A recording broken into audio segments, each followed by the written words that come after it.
सुप्रभात देवियों और सज्जनों, मैं कर्नल सोफिया कुरैशी और मेरे साथ विंग कमांडर व्योमिका सिंह आज आपको 6 से 7 मई 2025 की रात 1:05 से 1:30 बजे के बीच भारतीय सशस्त्र बलों द्वारा अंजाम दिए गए ऑपरेशन सिंदूर के बारे में जानकारी देंगे।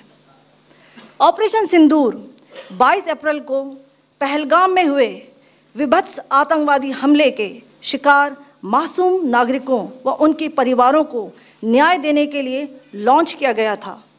इस कार्रवाई में 9 टेररिस्ट कैंप्स को टारगेट किया गया और पूरी तरह से इसे बर्बाद किया गया। पाकिस्तान में पिछले 3 दशकों से टेरर इंफ्रास्ट्रक्चर का निर्माण हो रहा है। इसमें recruitment, indoctrination centres, training areas व लॉन्च पैड शामिल थे, जो पाकिस्तान और पाक अधिकृत जम्मू कश्मीर POJK दोनों में फैले हैं। Operation Sindoor was launched by Indian Armed Forces to deliver justice to the victims of Pahalgam terror attack and their families. 9 terrorist camps were targeted and successfully destroyed.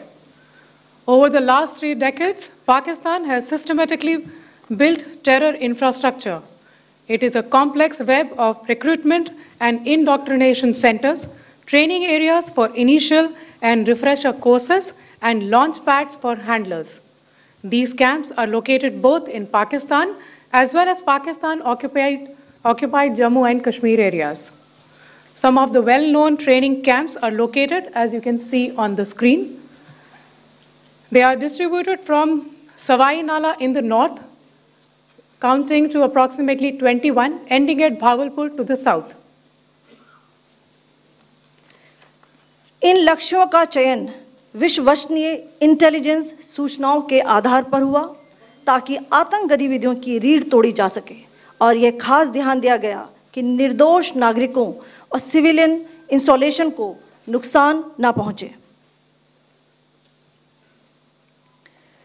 The selection of these targets for Operation Sindoor was based on credible intelligence inputs and role of these facilities in perpetrating the terror activities. The locations were so selected to avoid damage to civilian infrastructures and loss of any civilian lives. This was done with due diligence, and the camps selected for targeting and their engagement will now be shown to you one by one. POJK के target मैं आपको बताना चाहूंगी। सबसे पहले सवाई नाला camp Muzaffarabad, जो कि POJK के लाइन ऑफ कंट्रोल से 30 किलोमीटर दूर है। यह एक लश्कर-ए-तौयबा का ट्रेनिंग सेंटर था। 20 अक्टूबर 2024 सोनमर्ग, 24 अक्टूबर 24 गुलमर्ग, 22 अप्रैल 2025 पहलगाम, इन हमलों के आतंकियों ने यहीं से प्रशिक्षण लिया था।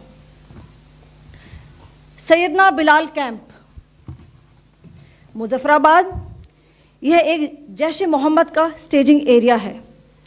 यह हथियार, विस्फोटक और जंगल सर्वाइवल ट्रेनिंग का केंद्र भी था। गुलपुर कैंप कोटली, यह LOC से 30 किलोमीटर दूर था। लश्कर-ए-तौयबा का बेस था, जो रजौरी, पुंछ में सक्रिय था।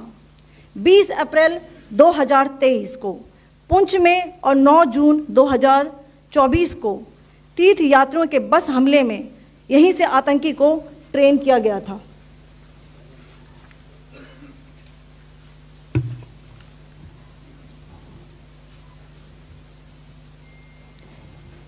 बरनाला कैंप भिंबर, ये LOC से 9 किलोमीटर दूर है। यहाँ पर हथियार, हैंडलिंग, IED व जंगल सर्वाइवल का प्रशिक्षण केंद्र था। अब्बास कैंप कोटली,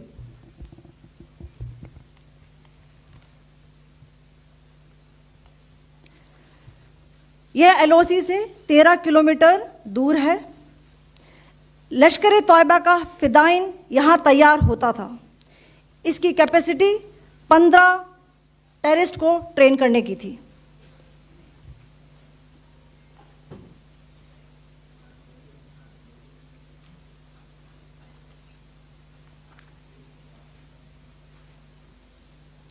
अब मैं पाकिस्तान के अंदर के टारगेट से अवगत कराना चाहूँगी। पहला, सर्जिकल कैंप सियालकोट। यह अंतर्राष्ट्रीय सीमा से 6 किलोमीटर की दूरी पर है, सांबा कठुआ के सामने।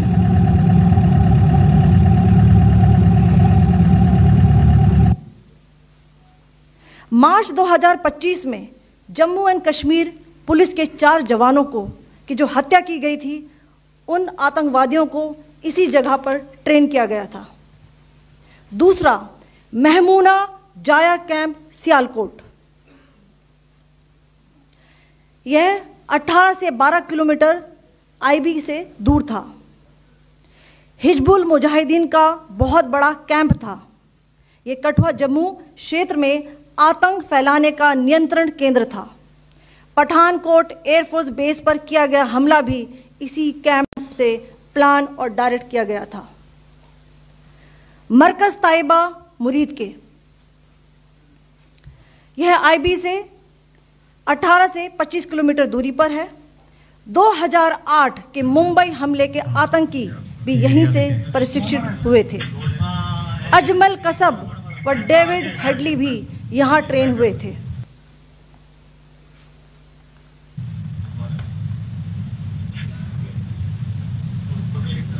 आगे दूसरा आया।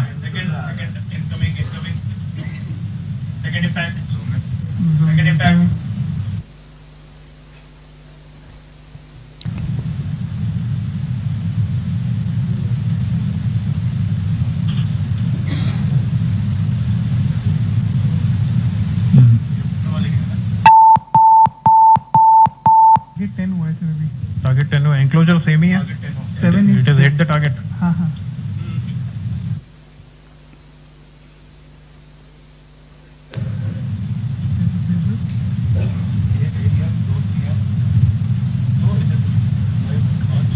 आ गया sir, impact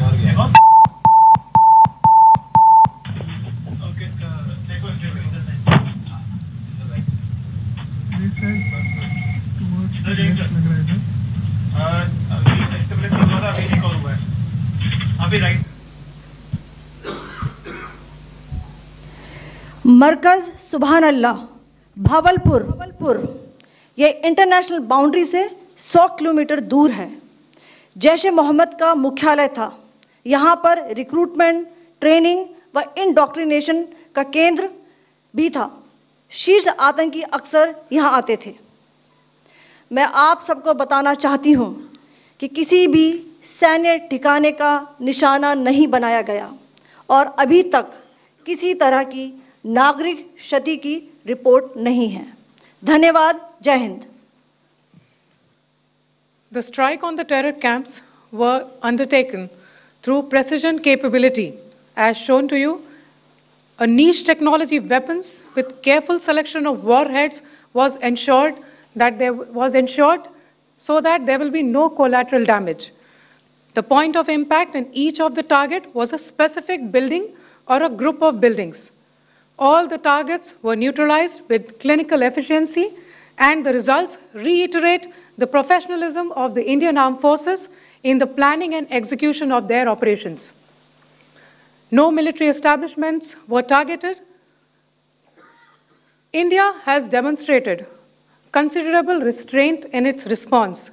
However, it must be said that the Indian Armed Forces are fully prepared to respond to Pakistani misadventures, if any, that will escalate this situation. Jai Hind, and thank you very much.